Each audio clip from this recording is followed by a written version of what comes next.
Bruce McLaren died trying to go faster than he'd ever been before, faster than the other team. He had that racer's mindset that meant he wasn't happy unless he was in the lead. It's a mindset that carried on with his company, McLaren, and it's why the 650S exists. The 12C, or to use its original name, the McLaren MP4-12C, was McLaren's first go at a sensible road car. The F1, of course, was its first proper go for the road, but it was a little mad. Anyway, the 12C was lauded as being a brilliant car, even by me, but many said it felt a little soulless, a touch flawed and a bit wanting. McLaren was on its way to making something golden, but it needed a bit more. And that's what it reckons the 650S is. Here's the vital statistics. The 650S's 3.8 litre twin-turbo V8 pushes out 641 brake horsepower, or 650 PS if you live in Europe. It also manages 500 pound-foot of torque. And that's a bit of a way off of the 12C. That managed 616 brake horsepower and 413 pound-foot. Speaking of the 12C, it wasn't a slow car. 0 to 62 took 3.1 seconds and its top speed was 207 miles an hour. In comparison, the 650S will hit 62 in 3 seconds dead, and its top speed is also 207 miles an hour. But this isn't really all about top speed, because the boys from Woking have been fiddling far more than you'll ever know. Yes, there's the look of it, which borrows from the P1 hypercar a fair bit, but it also uses dampers similar to those found on said P1, so there's that. The suspension has been fiddled with, as has the steering, to make the 650S a little sharper, a little harder and more soulful than the car that came before. McLaren's taken a Silicon Valley approach with the 650S. There were things about the 12C that needed fixing or upgrading, or just found a little bit wanting, that could be adjusted to make a better car, but they couldn't be fixed with mere software. No, they needed proper hardware engineering. And so that's exactly what McLaren's done. It's how the car world works, but I feel with McLaren there's a bit more to it. There's the impression that the next big thing, the next fix, is waiting in the wings. There won't be such a thing as the perfect car. And I like that, the brazen ability to look back and go, no, it can be better.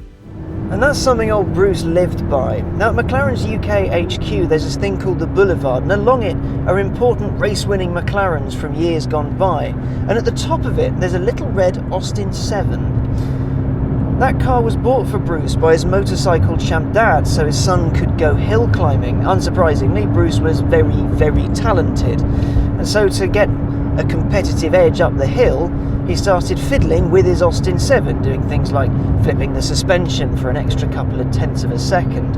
As he got better, his motorsport career, took off. It's well documented. He was an exacting man. He had very high standards, and one day he was out testing one of his new cars, and he was quite irked to see that the fuel filler cap hadn't been replaced by his pit crew.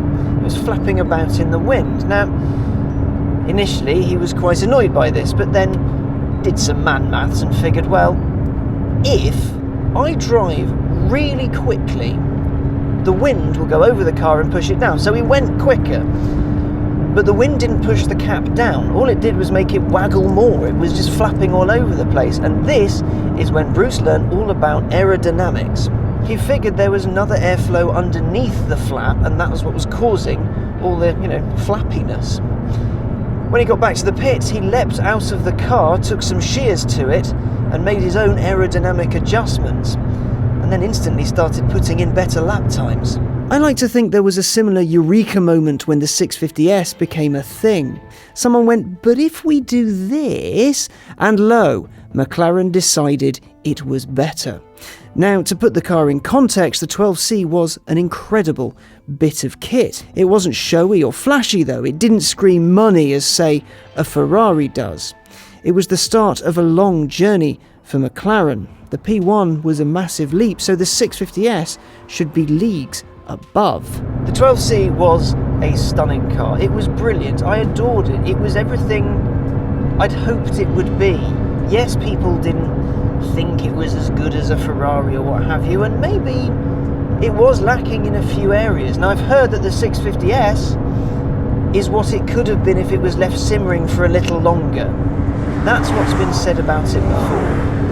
And I'm inclined to agree, because what McLaren's done is it's given it more feeling. It is a once more with feeling kind of car.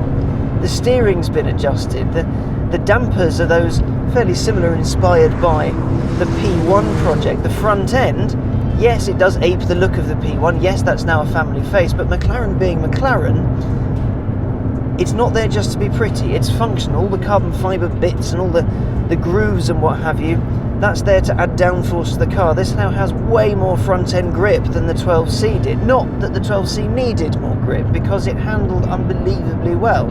But this now means, well, it'll go round corners quicker than you or I could possibly imagine. You may have noticed down the side of the car there's 2 carbon fibre sills.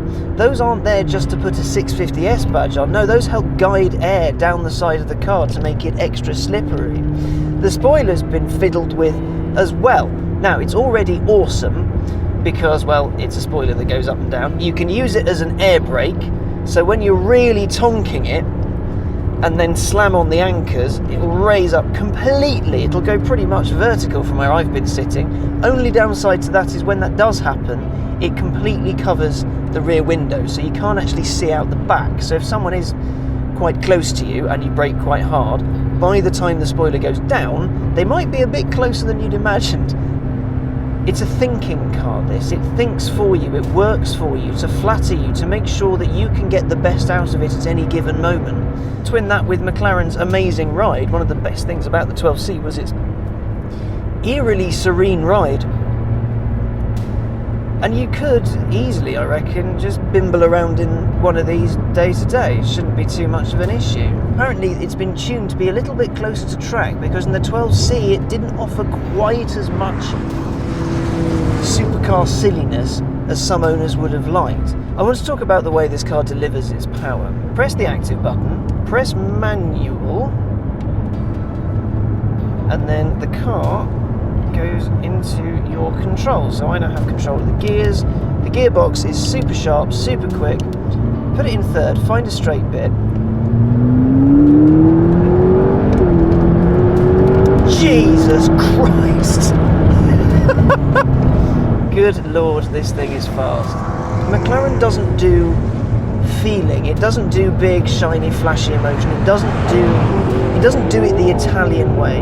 The Ferrari thing, everything is very beautiful. It feels very lovely. It's all done because, we're Ferrari, we have all this great emotion and great passion and all that. And I'm not saying McLaren doesn't have passion, it doesn't have emotion, far from it. But it derives its passion, its emotion, not from artistic flair and artisanal wonderfulness. It derives it from being the best engineered car out there, from going quicker than the other guy.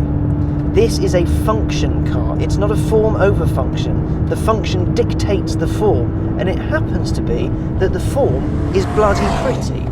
There is nothing on this car that doesn't need to be here, and the interior reflects that. This car would appeal to a very certain type of person, and I would bet any money that it's probably engineers. Engineers absolutely love these things. One is always going to be incrementally faster than the other. One is always going to have fans that the other doesn't have. There's always going to be staunch supporters.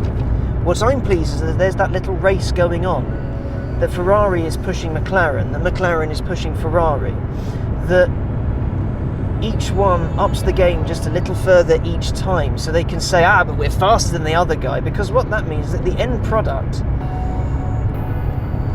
will please everybody. I'm not sure what anyone's expecting other than brilliance from a company like McLaren, but still, the 650S isn't the only way you can get your McLaren road car kicks. If you're one of the lucky few who has the keys to a P1, then good for you. Or there's the 675 Longtail, which has 666 brake horsepower and a slightly longer spoiler than the 650S. Or the 911 Fighting Sports Series might be the one for you. And all of them, without doubt, are brilliant too. McLaren, just like Bruce, simply wants to be faster, be better than the other guy. Unlike Bruce, though, it's unlikely to die trying. Bruce McLaren himself had this to say on that very topic. To do something well is so worthwhile that to die trying to do it better cannot be foolhardy. It would be a waste of life to do nothing with one's ability, for I feel that life is measured in achievement, not in years alone. And you can hardly say that Bruce McLaren or McLaren itself has hardly achieved anything, can you?